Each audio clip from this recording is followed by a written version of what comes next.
अखेर नेमका गणित नेमका कसं जोडलं? प्रश्न गणिताचाच होता की एकीकडे बीजेपी 50,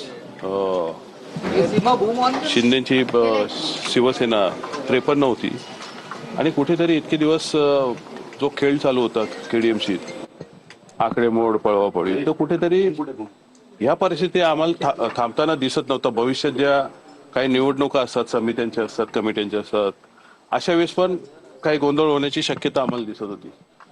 तर अशा वेळी आम्ही कुठेतरी एक बाजू अशी स्टेबल राहावी या हेतून एक पाठिंबा दिलेला आहे. आणि ऑब्विसली शिवसेना, शिंदे आणि बीजेपी हे एकत्र लढत आहेत, त्यामुळे त्यांना समर्थन देऊन आम्ही त्यांच्यासोबत जात आहोत. सर, मनसेला काय भेटणार याच्यामध्ये? भेटायचं काय, ते सत्तेत असल्यावर कामं झाली, बस झाली. आम्हाला बाकी भेटण्यासाठी वगैरे कामं होण्यासाठीच आम्ही पाठिंबा देतो. पण या संदर्भात उद्धव ठाकरे पक्षाला तुम्ही काही सांगितलेलं आहे का? कारण तुम्ही एक युतीमध्ये लढले होते. हो, बरोबर आहे, आम्ही युतीमध्ये लढलो होतो, परंतु काय झालं, सुरुवात काही नगरसेवक गायब झाले. अशा वेळेस आम्हाला आमच्या नगरसेवकांची चिंता होती, दुसऱ्यांची त्या गटाची चिंता होती. कुठेतरी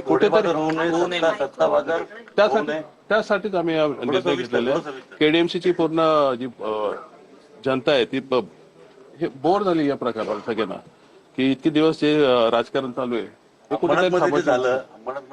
एक्झॅक्टली तसं तिथे काय होण्याची शक्यता होती. आणि या अशा गोष्टी होऊ नयेत यासाठी आम्ही हा घेतलेला निर्णय. हा कुठल्याही स्वतःच्या स्वार्थासाठी घेतलेला निर्णय नाही. आम्ही ठामपणे सामोरं आलेले आहेत.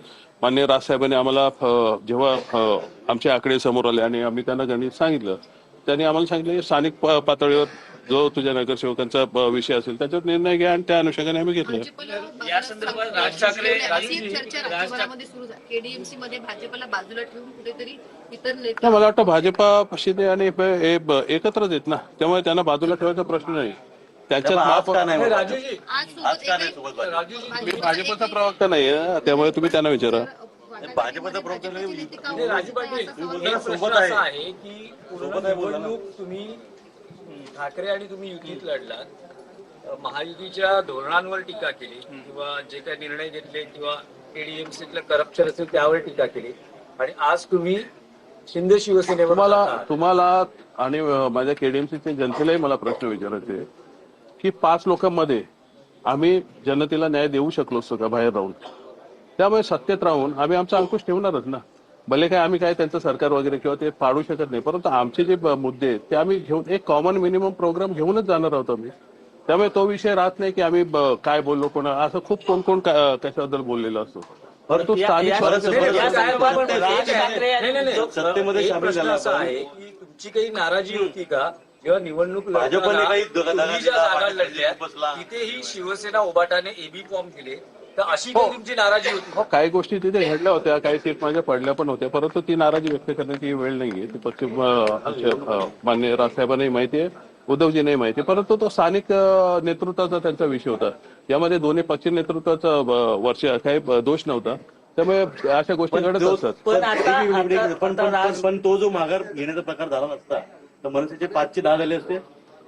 झाले असते, परंतु नाही झाले. आता जी परिस्थिती ते घेऊन जायचे, जर तरला जाण्यात काय पॉईंट नाहीये. आम्ही एक चांगला मुद्दा घेऊन इथे चाललोय की आम्हाला या राजकारणाला कुठेतरी एक ठराव द्यायचा होता, हे स्टेबल करायचं होतं. ते आता या